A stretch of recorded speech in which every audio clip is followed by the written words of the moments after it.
अस्सलाम वालेकुम। Welcome to इमरात। दोस्तों, दो अहम टॉपिक्स पर बात करने जा रहे हैं। पहला बात करेंगे कि बांग्लादेश की तरफ से रिपोर्ट्स ये इमर्ज हो रही हैं कि फतेह 2 मल्टीपल लॉन्च रॉकेट सिस्टम को कंसीडर किया जा सकता है। रिसेंटली हमने सऊदी अरेबिया के बारे में भी रिपोर्ट्स देखी। इनकी रियलिटी पर बात करने के साथ साथ ये भी बात करेंगे कि जो एक इंडियन ड्रोन शॉट डाउन होने की खबर है कि पाकिस्तान ने उसे शॉट डाउन किया है LOC के अलोंग, उसके लिए पाकिस्तान ने किस किस्म के वेपन्स को यूज किया है। दोस्तों, पहले टॉपिक की तरफ आ जाएं तो रिसेंट कुछ ओपन सोर्स इंटेलिजेंस प्लेटफॉर्म्स के मुताबिक बांग्लादेश कंसीडर कर रहा है पाकिस्तान के फतेह मल्टीपल लॉन्च रॉकेट सिस्टम को, खास तौर पर इसके जो लॉन्ग रेंज वेरिएंट्स हैं। इससे पहले बांग्लादेश ने अपनी रॉकेट फोर्स या आर्टिलरी कोर जो है उसको रिसेंटली बहुत ज्यादा स्ट्रॉन्ग किया है। उन्होंने तुर्किया से रॉकेट सिस्टम्स खरीदे हैं TRG 230 और TRG 300। इन दोनों की जो आप रेंजेस हैं 80 से 120 किलोमीटर के दरमियान आ जाती हैं और ये मीडियम रेंज के मल्टीपल लॉन्च रॉकेट सिस्टम्स हैं। हसीना वाजिद के जाने के बाद बांग्लादेश और इंडिया के दरमियान मिलिट्री के मामलात में टेंशन्स बढ़ी बॉर्डर को लेकर, और बॉर्डर पर 3 बड़े डिस्प्यूट्स हुए, मालदा के एरिया में, जॉयपुर हट के एरिया में और तीसरा एक और एरिया था। इन तीनों पर हमने सेपरेट वीडियोस बनाई हुई हैं, उनका लिंक मैं डिस्क्रिप्शन में दे दूंगा। जब इन पर खारदार तार लगाने के मामलात को लेकर और इंडिया और बांग्लादेश एक दूसरे पर इन्हीं बॉर्डर एरियाज में इनफिल्ट्रेशन का इल्जाम भी लगाते हैं। बांग्लादेश ने अपने मल्टीपल लॉन्च रॉकेट सिस्टम्स को इन एरिया में डिप्लॉय भी किया इंडिया के खिलाफ, और इंडिया ने भी अपने फाइटर जेट्स और अपनी तैयारियों को इन एरियाज में बहुत ज्यादा इंश्योर किया। इसी दौरान पाकिस्तानी प्राइम मिनिस्टर और बांग्लादेशी प्राइम मिनिस्टर की UN में मुलाकात भी होती है अक्टूबर के शुरू में या आई बिलीव सितंबर के एंड में, जहां ट्रेड, डिफेंस, IT और बहुत से दूसरे मामलात को लेकर बायलैटरल कोऑपरेशन की बात की जाती है। इस पर हमने सेकंड चैनल कॉन्फ्लिक्ट कार्ड रात पर डिटेल वीडियो बनाई हुई है, उसका लिंक भी डिस्क्रिप्शन में दे दूंगा, और उस वीडियो से आपको काफी ज्यादा नई चीजें भी सीखने को मिलेंगी और आप बेहतर तरीके से पाकिस्तान और बांग्लादेश के दरमियान जो नई डायनामिक्स हैं उनको ऑब्जर्व कर पाएंगे।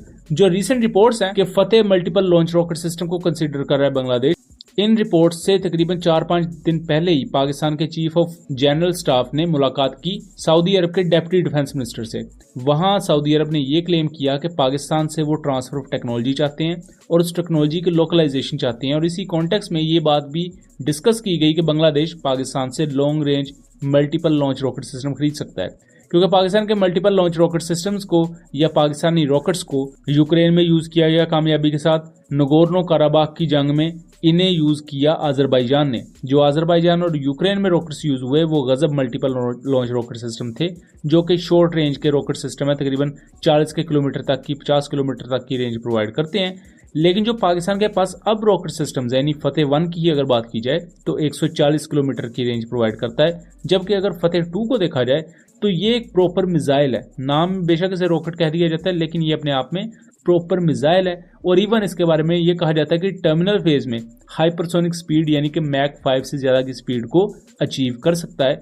450 किलोमीटर की रेंज के साथ आता है, जो कि बरसीर में सबसे ज्यादा है। दोस्तों, फतेह 2 मल्टीपल लॉन्च रॉकेट सिस्टम को 2023 में सबसे पहले अनवील किया गया और 2023 के बाद इस पूरे प्रोजेक्ट में बहुत सी कंट्रीज ने इंटरेस्ट शो किया है। अजरबैजान, सऊदी अरेबिया, बांग्लादेश के बारे में रिपोर्ट्स मौजूद हैं। इसके अलावा भी कुछ अननेम्ड कंट्रीज हैं जो पाकिस्तान के इस रॉकेट सिस्टम में इंटरेस्ट शो करते हैं।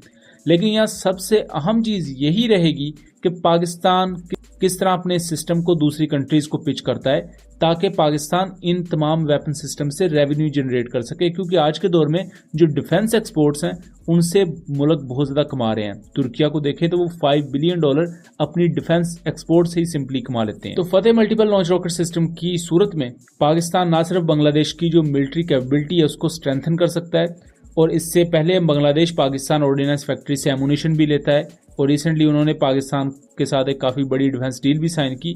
तो इन तमाम चीजों को देखते हुए फतेह मल्टीपल लॉन्च रॉकेट सिस्टम की सूरत में बांग्लादेश के पास एक तो कैपेबिलिटी आ सकती है, और उसके साथ साथ पाकिस्तान के पास भी एक अच्छा मौका है कि वो ना सिर्फ बांग्लादेश के साथ ताल्लुकात को बेहतर करे और स्ट्रॉन्ग करे, बल्कि उसके साथ साथ बांग्लादेश को स्ट्रेटेजिक एलाय के तौर पर इस खित्ते में अपने साथ जोड़े।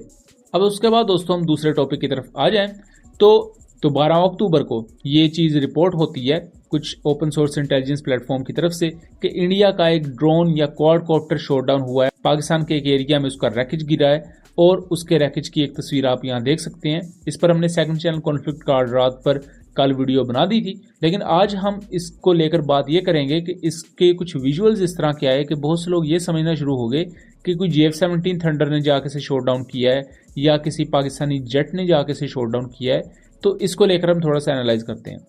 नॉर्मली क्या होता है कि अगर कोई proper unmanned combat aerial vehicle हो तो उसके लिए फाइटर एयरक्राफ्ट को ही भेजा जाता है या surface to air missile systems को यूज किया जाता है, लेकिन ये एक छोटा क्वाडकॉप्टर है।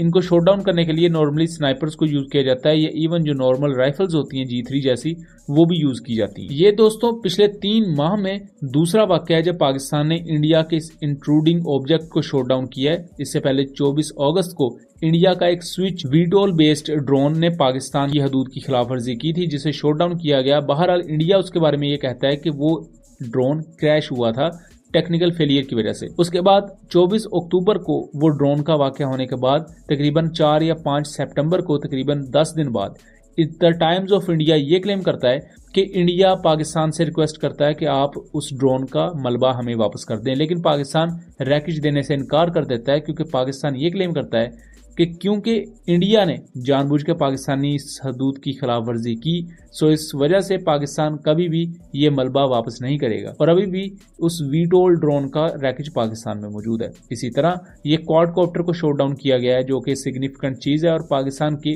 एयर डिफेंस कैपेबिलिटी का मुंह मोलता सबूत है। इस तरह के छोटे क्वाडकॉप्टर इंटेलिजेंस गैदरिंग के लिए बहुत ज्यादा अहम होते हैं क्योंकि एक तो सस्ते होते हैं, उसके साथ साथ इनके थ्रू आप जो इन्फॉर्मेशन कलेक्ट करते हो इसकी बेस पर आप अपनी आर्टिलरी टारगेट्स को लेकर ज्यादा बेहतर तरीके से एक्यूरेटली स्ट्राइक करने के काबिल होते हैं क्योंकि आपको पता लग जाता है कि दुश्मन की चेक पोस्ट इस जगह पर मौजूद है। सो ये छोटे से ऐसे क्वाडकॉप्टर भी बहुत बड़ी तबाही का बायस बन सकते हैं। लेकिन दोस्तों इसको शॉट डाउन करने के बाद जो एक बाकायदा सोशल मीडिया पर यह चीज इन्फ्लक्स की जा रही है कि किसी JF-17 थंडर ने इसे शॉट डाउन किया है या F-16 ने किया है, ऐसा नहीं है। इसको नॉर्मल हमारा ये ख्याल है कि स्नाइपर या गन के थ्रू शॉट डाउन किया गया है और यही इस पूरी स्टोरी का एक खुलासा है। सो दोस्तों ये था एनालिसिस। उम्मीद करता हूँ चीजें क्लियर रही होंगी। वीडियो पसंद आई हो तो इसे ज्यादा से ज्यादा शेयर कीजिएगा एंड चैनल को सब्सक्राइब कीजिएगा। मिलेंगे अगली वीडियो में, तब तक के लिए अल्लाह हाफिज।